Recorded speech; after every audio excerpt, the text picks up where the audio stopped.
This is the first of a two-part episode on the passionate people responsible for making San Francisco's Fleet Week a success. Today's episode features Navy personnel from the USS Makin Island and some of the people who helped put on the heart-thumping airshow. So this is USS Makin Island. We are the last of the Wasp-class, but we can be considered a class of its own because of our engineering system. We have a hybrid engineering propulsion plant, which includes 2 gas turbines and 2 auxiliary propulsion motors. 75% of an amphib's life is spent under 12 knots. The auxiliary propulsion motors are powered by the ship's diesel generators, and they can make the ship go through the water up to 12 to 13 knots. So it saves lots of gas, lots of money. And over the ship's lifetime, we should save about millions and millions of dollars using this technology. I grew up in St. Louis, Missouri, born and raised. My brother was in the Navy. My father was in the Army.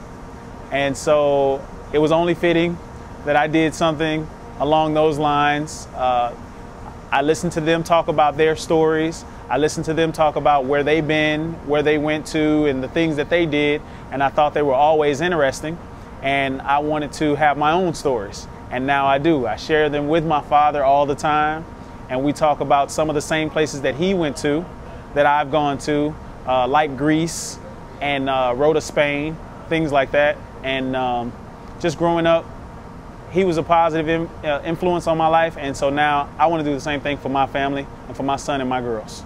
I started as a kid doing aerobatics, and about 15, 16 years ago I was a competition guy and I got offered a job doing an air show. Had never thought about getting paid, so I tried it, and the next thing I knew it took off and I was a full-time air show guy. I fly the Geico Extra 300 and I'm a full-time air show pilot. Well, it's the Extra 300S built in Germany. It pretty much has one purpose in life, that's hardcore aerobatics. It's a monoplane, it's a great airplane. And I've been flying with Geico now 7, 8 years, and prior to that I had a big life insurance company, so I'm very fortunate. So pretty much for the entire 15, 16 years I've been doing this, I've had sponsorship, which is the key. You can't do this full time without sponsorship. We're coast to coast. We'll be in Seattle one weekend, and New York the next, and back in Washington State the next, so we're all over the country.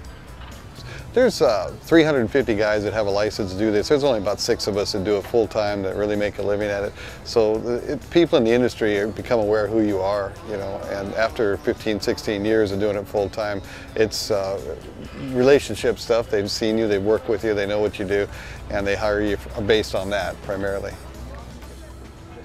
I'm just gonna, as long as I'm feeling good and loving it, I'm gonna keep doing it, and I enjoyed it a lot. It's great.